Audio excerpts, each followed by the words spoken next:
menetapkan pasangan calon presiden dan wakil presiden terpilih dalam pemilihan umum presiden dan wakil presiden tahun 2019 nomor urut 01 Saudara Insinyur Haji Joko Widodo dan Saudara Profesor Dr. H.C. Kiai Haji Ma'ruf Amin dengan perolehan suara sebanyak 85.607.362. Berikut adalah contoh dari kegiatan berdemokrasi. Seperti yang kita ketahui bahwa dalam pemilihan presiden tahun 2019 ada paslon yang mengajukan keberatan atas hasil pemilihan ke Mahkamah Konstitusi. Keadaan seperti ini menandakan ada ciri demokrasi yang ditonjolkan bahwa kekuasaan tidak dipegang oleh segelintir orang, namun oleh seluruh masyarakat, dan dalam hal masalah pertentangan semua masyarakat memiliki kedudukan yang sama di hadapan hukum.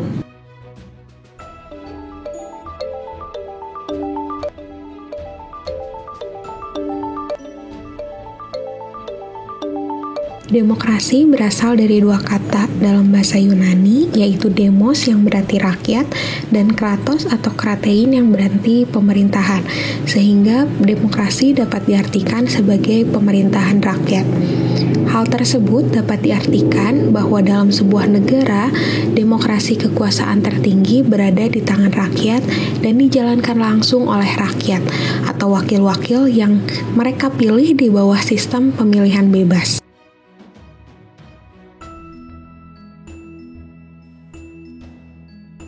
Salah satu pilar demokrasi adalah prinsip trias politika yang membagi ketiga kekuasaan politik negara. Ada legislatif, eksekutif, dan yudikatif. Nah, untuk eksekutif itu dipimpin oleh kepala negara dan kabinetnya dalam melaksanakan undang-undang. Lembaga ini menjalankan fungsi administrasi, diplomatik, militer, yudikatif, dan legislatif. Kemudian, untuk legislatif adalah lembaga yang berfungsi untuk mengawasi kepala pemerintahan dari tindakan yang sewenang-wenang. Sesuai dengan namanya, lembaga ini juga menjalankan fungsinya untuk membuat hukum. Terakhir adalah lembaga yudikatif, yang mana berfungsi untuk mengawasi seluruh lembaga kepemerintahan dengan hukum yang berlaku.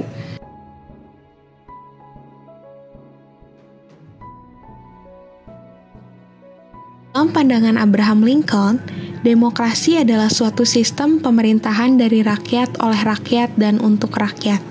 Pemerintahan oleh rakyat memiliki pengertian bahwa pemerintah menjalankan kekuasaannya bukan atas dorongan atau tujuan pribadinya, melainkan didasari oleh keinginan rakyat. Segala sesuatu yang dilakukan oleh pemerintah akan dikaji, dinilai, dan diawasi oleh rakyat baik secara langsung maupun melalui lembaga rakyat seperti DPR dan MPR. Maka dari itu, pemerintah harus tunduk pada pengawasan rakyat. Pemerintahan untuk rakyat juga memiliki arti bahwa segala kuasa yang dilimpahkan kepada pemerintah dibuat untuk kepentingan rakyat. Maka dari itu, kepentingan rakyat sudah seharusnya didahulukan sebelum kepentingan pemerintah.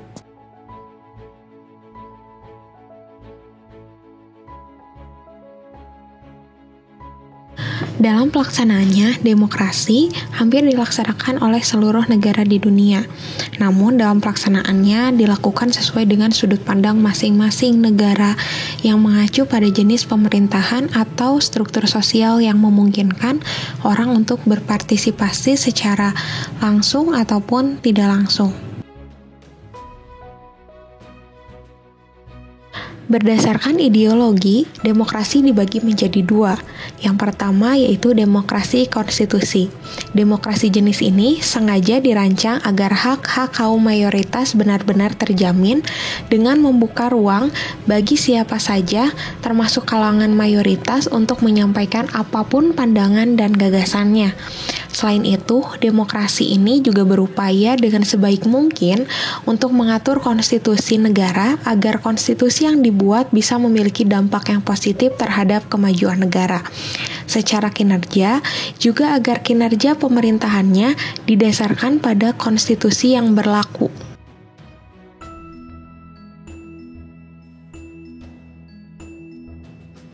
Negara-negara yang menganut ideologi ini adalah Indonesia, Amerika, Jerman, Turki, Korea Selatan, dan negara-negara lainnya.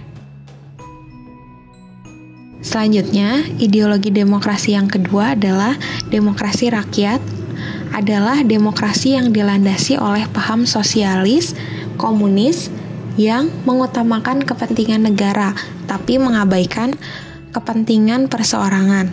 Kekuasaan terpusat pada penguasa tertinggi dalam negara dan otoritas penguasa dapat dipaksakan kepada rakyat. Atau singkatnya seperti ini, sistem pemerintahan yang mengutamakan kepala negara, segala-galanya negara, rakyat dikuasai oleh negara, rakyat sebagai pekerja negara, suara dan aspirasi rakyat tidak didengar dan diperhatikan oleh pemerintah. Negara-negara yang menganut ideologi ini adalah Korea Utara, Cina, Vietnam, Laos, dan lain-lain.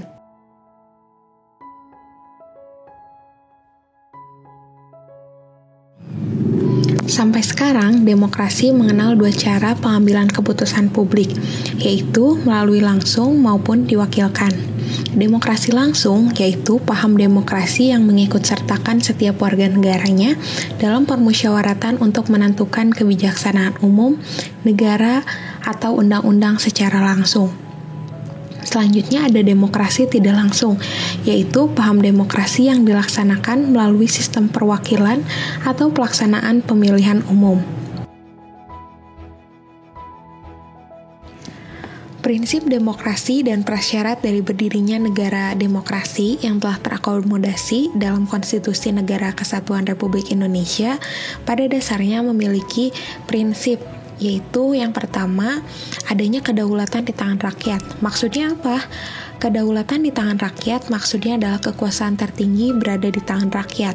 Ini berarti kehendak rakyat merupakan kehendak tertinggi apabila setiap warga negara mampu memahami arti dan makna dari prinsip demokrasi. Yang kedua, adanya pengakuan dan perlindungan terhadap hak asasi manusia.